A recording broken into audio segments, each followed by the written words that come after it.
สบายดีท่านผู้ชมมื้อนี้ก็พบกันอีกแล้วครับแสงระทมมื้อนี้มื้อวันอาทิตย์วันที่26เดือนตุลาปี2025พาท่านผู้ชมมาเที่ยวสเวียดนามสถานที่ไข่100 หน่วยอยู่เมืองนาจางนี่มาเบิ่งถึงว่าฝนตกแสงระทมก็พยายามถ่ายให้ท่านผู้ชมได้เบิ่งได้ชมนำกันเอาต่อจากนี้ไปจะพาท่านผู้ชมเข้าไปเบิ่งทางในทีมงานที่มานำกันก็หลายคนอยู่ครับเกือบ100 คนพูดมื้อนี้มานำรถ3 คันไปคันด้วยเหรอมาถึงสถานที่แล้วใครลอยน้อยเสือใครลอยน้อยก็ลงรถตอนนี้เนาะอันนั้นก็แม่นทางเข้ามาเมื่อกี้ฮะเพื่อนประดับประดาสถานที่ให้สวยงามพอสมควรเป็นตาเบิงตาชมหนังสือสีดำแถวเทิงแม่นยาช้างชื่อเมืองต่อมาแม่นจำจึงไข่100 หน่วยชื่อสถานที่แถวยาวๆทั้งลุ่มแม่นคูจุลิกจำจึงภาษาลาวเขาก็แม่นขอบเขตสถานที่ไข่100 หน่วยส่วนเวลาเข้าชมสถานที่แห่งนี้เพื่อนจะเปิดให้บริการแต่เวลา9 โมงเช้าฮอด5 โมงแลงมาในมื้อนี้ก็มีทั้งนักศึกษาลาวและนักศึกษากัมพูชาสถานที่ท่องเที่ยวอันนี้สวยงามที่สุดแห่งหนึ่งอันนี้นอกจากนี้ก็ยังมีหลายบ่อนอยู่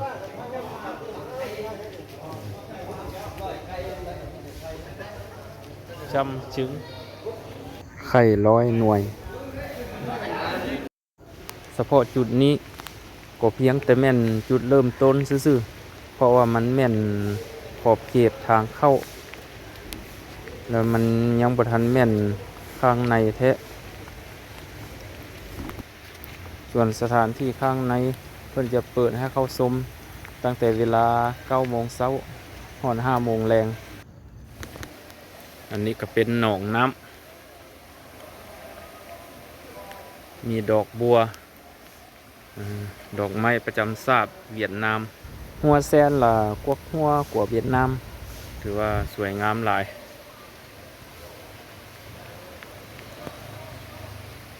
มื้อนี้ก็ฝนตกเหมาะสมในการมาเที่ยวอยู่ที่นี้เพราะว่ามันมีสถานที่ห่มเด้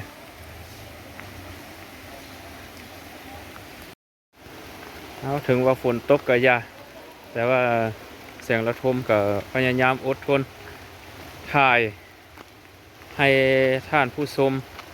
ได้เบิ่งได้ชมนำกัน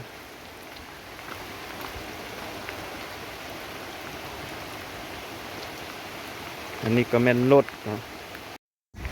อยู่ในสถานที่แห่งนี้ทุกสิ่งทุกอย่างอยู่องค์ข้างล้วนแต่แม่นไข่ทั้งนั้นไข่นั้นจะมีหน่วยน้อยหน่วยใหญ่เฮ็ดด้วยหินเฮ็ดด้วยยางเฮ็ดด้วยซีมังและจะมีหลากหลายสีสันบางหน่วยเพิ่นก็ได้เต็มเป็นภูมิศาสตร์เวียดนามเลยในมื้อนี้แสงระทมจะพาท่านผู้ชมไปเลาะเที่ยวเลาะชมให้มันเต็มที่เลย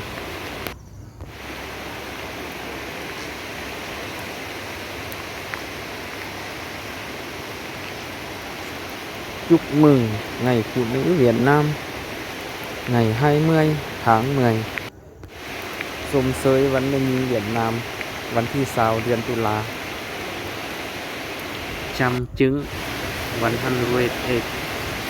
ไข่100 หน่วยอันนี้ก็แม่นสถานที่ไข่100 หน่วย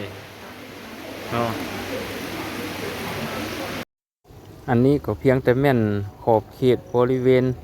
ทางนอกซื่อๆเพื่อนก็ประดับประดาให้มันสวยงามมีสีสันคือแบบนี้แล้วแต่ข้างในมันอาจจะสวยงามกว่านี้และมีหลากหลายอันกว่านี้อย่างแน่นอนถือว่าสวยงามหลายถ้าว่ามีลูกมีหลาน มาเที่ยวนำเนี่ยก็สิคักอยู่เนาะสถานที่ที่มันงามหลายเนาะไปเบิ่งหลายแนวบัดนี้โอ้อันนี้ก็แม่นภูมิศาสตร์แต่ละประเทศทั่วโลกในนั้นก็มีภูมิศาสตร์ลาวเฮาแดอันนี้ภูมิศาสตร์ลาวเฮาเบิ่งหอบเลยมันเป็นแนวใดนี่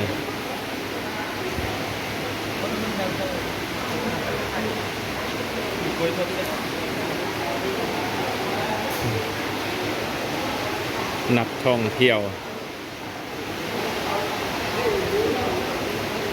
นี่แหละ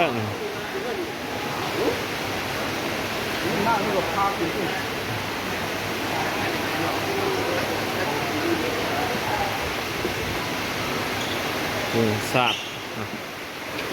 ทั่วโลกจะมาโฮมอยู่นี่วัดอันนี้ก็แม่น1 หน่วยไข่นี่แล้วก็มีภูมิศาสตร์ทุกประเทศอยู่ในโลกทุกอย่างอยู่ที่นี้เป็นไข่หมดแม่นไข่หมด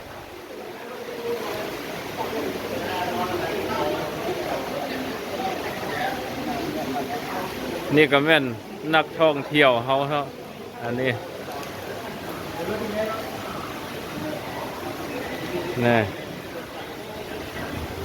เลาะเบิ่งหลายมุมหลายจุดหลายที่อีกเนาะมื้อนี้ก็มีฝนตกก็เหมาะสมในการมาเที่ยวอยู่ที่นี้นี่ห้อยอยู่ตามต้นไม้ต้นตอกก็มีแต่ไข่สีแดงหมายภูมิศาสตร์เวียดนามถือว่ามีบุญวาสนาสมควรได้จังได้มาถึงที่นี้แต่ว่าก็บ่ต้องน้อยใจเนาะบรรดาท่านที่บ่ได้มาแต่ว่าแสงระทมก็แผ่ภาพให้ท่านผู้ชมได้รับเบิ่งรับชมนำกัน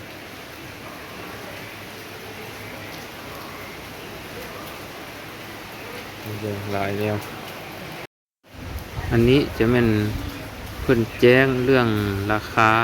ค่าบริการต่างๆอันนี้เนาะแต่ว่าข้าพเจ้าก็บ่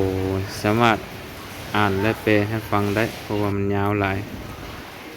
อันนี้ก็เป็นหน้าตาของไข่มีหลากหลายอารมณ์ฟรีฟูทูค่าเพิ่มเติม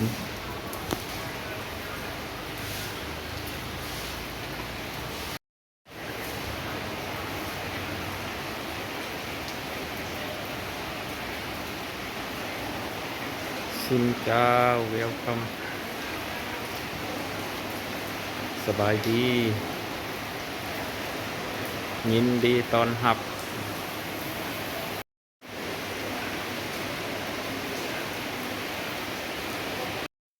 ส่วนหลังคาที่เพิ่นมุงเพิ่นก็เฮ็ดหุ้มห่างแบบใบตองจะเป็นตองกล้วยตองธรรมชาตินี่นะแล้วก็มีหลังคาแบบทันสมัยเด้หรือว่ามีหลากหลายสีสันอันนี้ก็เป็นหัวคิดประดิษฐ์สร้างของชาวเวียดนามท่านหนึงที่ได้มีแนวคิดสร้างสรรค์แบบนี้ซึ่งต่างกับสถานที่อื่นแล้วก็เป็นหน้าเที่ยวชมเว้าเรื่องไข่มันก็มีสรรพคุณหลายอย่างถ้ากินไข่ทุกมื้อก็จะเป็นผลดีต่อสุขภาพของคนเฮาไข่บางหน่วยก็มีรูปร่างหน้าตาแตกต่างกันมีหลากหลายอารมณ์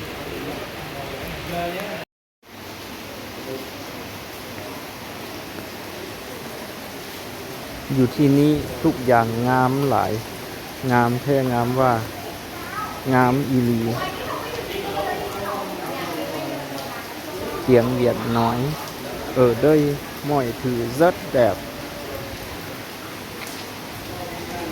หนังสือสีเหลืองเพิ่นเขียนว่า Welcome แปลว่ายินดีต้อนรับทุกท่านที่มาเที่ยวสถานที่แห่งนี้มีความหมายแบบนี้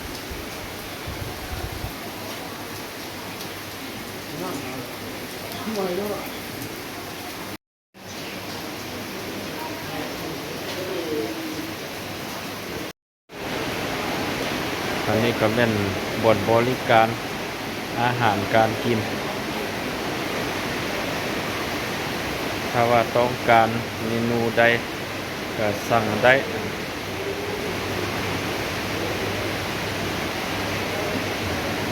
ว่าก็มีอาหารหลายเมนูอยู่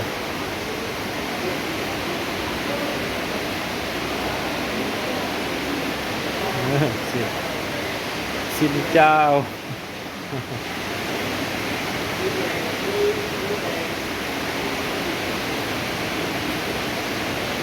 นี่ก็แม่นบ่อนบริการอาหารและเครื่องดื่มคือว่าเป็นอาหารเวียดนามเครื่องดื่มเวียดนามมีรสชาติดีทั้งนั้นทางนี้ก็จะเป็นเครื่องดื่ม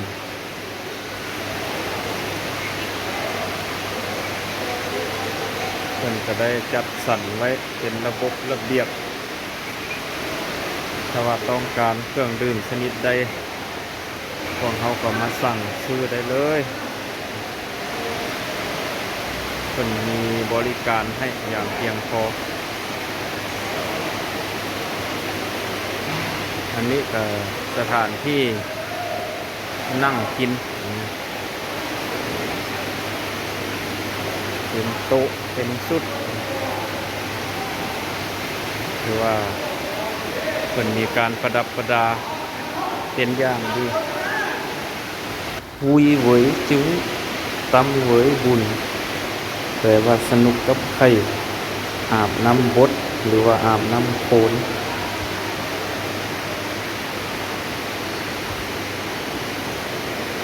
ขออนุญาตเด้อขอถ่าย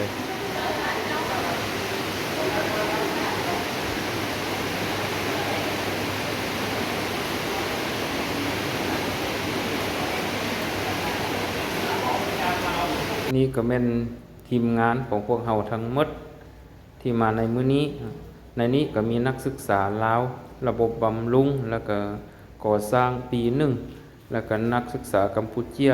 ปีหนึ่งอันนี้ก็ทีมงานพวกเราทั้งหมดมื้อนี้รถ3 คันเกือบฮอด100 คนสถานที่ไข่100 หน่วย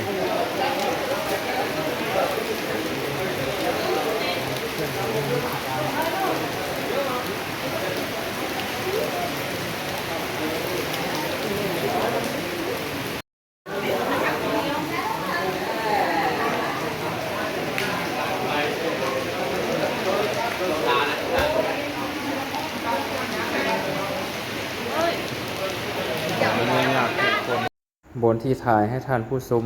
เบิ่งเมื่อกี้ฮั่นก็แม่นสถานที่ทางนอกซื่อๆเนาะต่อจากนี้ไปก็จะพาท่านผู้ชมเข้าไปเที่ยวชมสถานที่ข้างในและอันนี้ก็แม่นทางเข้าไปเนาะแล้วก่อนจะผ่านนี้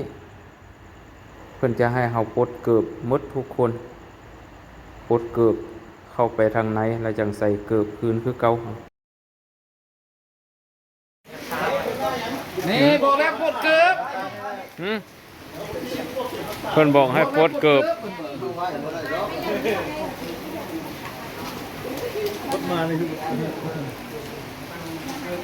เพิ่นบอกให้ปลดเกิบ